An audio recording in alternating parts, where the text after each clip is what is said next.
Hi guys, Casper MMA here, and today we are back with another UFC predictions video on the channel. Today I'm giving my predictions for UFC 313, Pereira versus Ankalaev. So the last UFC predictions video I did was Cejudo versus Song, and that was kind of a mixed bag in terms of picks there. Like, a lot of the picks I was confident on did win, but there was a lot of dodgy decisions maybe in there, some unexpected things as well. And yeah, overall, I think we've got 6 wins and 6 losses on there, so it wasn't the best of picks for me. Like, I did not predict Basharat to get put out cold, Aslan to get submitted by Kutalaba, and then Matsumoto, I'm pretty sure, got robbed by Rob Font. But we move on to this week's card. It looks pretty good. Alex Pereira back again. He's so active, man. I mean, since I started watching UFC, he's literally the main character in this. But yeah, it looks a pretty fun card. So before I get into it, make sure if you guys are not already subscribed and you're enjoying this content, you go down below and hit that subscribe button. It's free and it's really appreciated. So we're going to jump into the picks now. We've got 12 fights on this card, and we kick things off with the first prelim of Chris Gutierrez versus John Castaneda. Now, I'm pretty sure this is a rescheduled fight because, yeah, I think Chris Gutierrez was meant to fight someone else, but now John Castaneda, who's stepped in, who's meant to fight on last week's card. But Chris Gutierrez, 21-5. I mean, he's coming off a win against Kang Lee. I don't know how you say that, but yeah, pretty sure that was like short notice. I don't know. That was a interesting fight. He won it pretty comfortably, unanimous decision. Before that, obviously lost to Song Yadong. He's a pretty decent fighter, Gutierrez. I mean, we can say that. He's not the best, but he is decent. John Castaneda on the other hand. 33 years old, lost his last fight to Daniel Marcos. Before that, won a few fights by decision. So he's also not the best, not the worst fighter ever. But I feel like Gutierrez is going to win this one. I mean, I feel like he's still pretty talented, Gutierrez. I mean, he looks pretty good in his last fight. And John Castaneda, I don't think he's the greatest fighter ever. So I'm going to go with Chris Gutierrez to get the job done by decision. Now, moving up the card to Ozzy Diaz versus Desjardins Santos. Now, Desjardins Santos, 10-1. I'm guessing he's coming off the Contender Series. Yes, he is. He beat Will Curry by unanimous decision. I definitely watched that fight, but I can't remember it that long ago. But yeah, he looks a pretty decent fighter. Only one loss coming by unanimous decision. Apart from that, he's got quite a lot of finishes and stuff. He's 4 submissions, a couple KOs as well. Ozzy Diaz on the van, 9-3. Actually lost on the Contender Series to Joe Pyfer. Then got 2 more KOs in LFA. Then came into the UFC. Got knocked out by Ming Yang Zhang, who is an absolute beast. But that's not a good first UFC fight for him. But I think Santos is going to win this. I mean, Ozzy Diaz has had 2 chances in the UFC, basically now a Contender Series and in the actual UFC. He's got beat both times. So I'm going to go with Santos to get the KO here. Now, moving up the card too. Myron Santos versus Francis Marshall. Now, another Santos. This Santos is very good. Myron Santos, I mean, he knocked out Ofli in the, was that the Ultimate Fighter final? I can't remember. He was in the UFC. Looked pretty good. Got to round 2, knocked him out. Obviously, got 2 wins on the Ultimate Fighter as well by decision. He looks pretty good. I don't know what else to say. I mean, his one loss come to Dan Argueta, who is actually in the UFC as well. So, not lost. He's only lost to like a high level opponent there. Francis Marshall in the event is very good. I mean, he's lost 2 fights in the UFC, but he's got a few wins as well. Obviously he's lost to William Gomez and Isaac Tulgarian, so he's lost to pretty good opponents. William Gomez by split decision as well. So he's coming off a split decision win against Bazooka as well. So he likes to split decisions, Francis Marshall. But I'm gonna go Myron Santos. I mean, he's really good. I liked him in his last fight, and I feel like he's going to get the KO here again. Now, moving up the card too. Alex Morono versus Carlos Leal, or Leal, I don't know how you say that. But Carlos Leal got robbed in his last fight against Fakhretdinov. I picked Fakhretdinov, so I got the pick right, but he did not win that fight. Leal actually got robbed by the Saudi judges or something, who knows. But yeah, he looked pretty good in that fight. He's got many wins by KO, a couple wins by decision as well. He's a pretty dangerous guy. He's pretty good as well. Alex Morono in the event, not great. I mean, he has lost his last 2 fights. Lost to Daniel Rodriguez by split decision in his last one. Nico Price before that. I mean, not on a great run recently. Lost to Joaquin Buckley. So I feel like I'm going to go with Leal to get this job done. I mean, I feel like after that fight against Fakhretdinov, he got robbed. He's going to come back and get the decision win. Now, moving up the card too. Bruno Ferreira versus Armen Petrosyan. Now, obviously both these guys are coming off losses. Bruno Ferreira Last fight was to Magomed, round 3 submission he lost to there. But apart from that, I mean, he's literally won nearly all his fights by KO. I mean, he has 3 submission wins as well there. But this guy is dangerous. I mean, this fight is probably going to get finished. Let's be real. Petrosyan, on the other hand, obviously, his last fight was that insane Sharon Magomedov, like 2 double spinning back elbows. That was crazy. Before that, he lost to submission by Rodolfo Vieira. So it's probably going to be a finish in this fight. I can see it happening.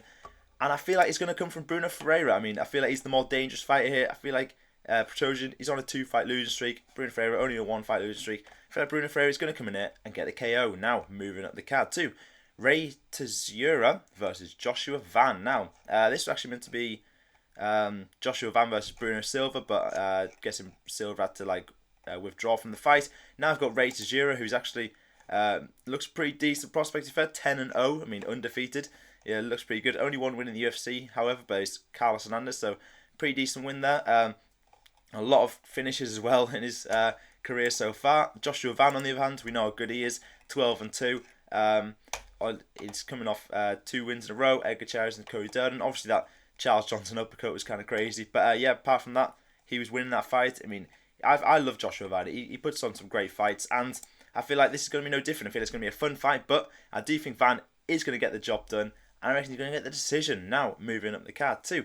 Curtis Blaydes versus Rizvan Kuniev. Now, Curtis Blaydes being on the prelims is kind of crazy. I mean, he literally just fought for a title in his last fight, against, well, interim title or whatever, against Aspinall. But apart from that, Curtis Blaydes is a pretty decent heavyweight. I mean, I just saw the other day there was like only 28 heavyweights left on the UFC roster, which is kind of crazy.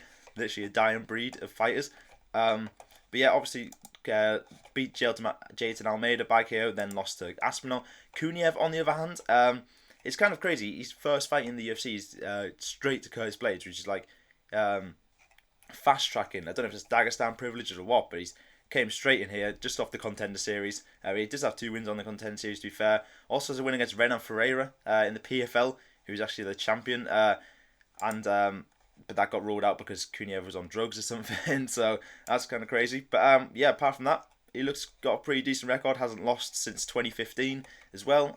Won no contest in there. So I could see Kuniev winning here, but I'm going to back Curtis Blaydes here. I mean, I feel like it's probably going to go to this decision, this one. Could be a finish. It's heavyweight. There could always be finishes, but I'm going to back Curtis Blaydes here to get the decision. Now, moving up the card too. The main card now, King Green versus Mauricio Ruffy. Why are we still calling him King Green? Like, it's Bobby Green, come on. King Green, obviously, lost to Paddy Pimblett in his last fight. I mean, his last 3 fights have been crazy. Like, he got that, like, the worst referee stoppage ever against Jalen Turner. Then he beat Jim Miller at UFC 300, then lost to Paddy Pimblett. How old is he now? He's getting on a bit. He's 38. He's probably going to retire soon, I reckon. Unless he's still got it. I mean, if he beats Ruffy here, I mean, that's pretty crazy. But Ruffy, 11-1, he's really exciting fighter. I love him. I don't know if is he part of Fighting Nerds? I think he is, because they're absolutely on top of everything at the minute. Obviously, won on the Contender Series, beat Malarkey, then beat Lontop. I mean, I like him. I like Ruffy a lot, and there's no way I'm picking against him here. He's going to beat Bobby Green, probably by KO, and it could be anyway, to be honest. Ruffy could probably submit him or go to decision with him. Who knows? But I'm going to go Ruffy to get the win by KO. Now, moving up the card too. Amanda Lemos versus Yasmin Lucindo. Now, I think this is the only women's fight on the card. It is. Thank God. But Amanda Lemos, 14-4. She is 37 now as well, but I don't think age matters too much in women's fights, to be honest. Like, honestly, sometimes the older woman does win more often. Is coming off a loss against Jandrioba in her last fight. I mean, I actually picked her to win that one. That was my mistake. But I thought she did come off a win against Mackenzie Dern as well, and then she fought for the title as well. So I thought she was going to do better there, but she got submitted. Lucindo, on the other hand, pretty sure she's a much younger fighter, 23 years of age. Damn, she's like a lot younger than Lemos is.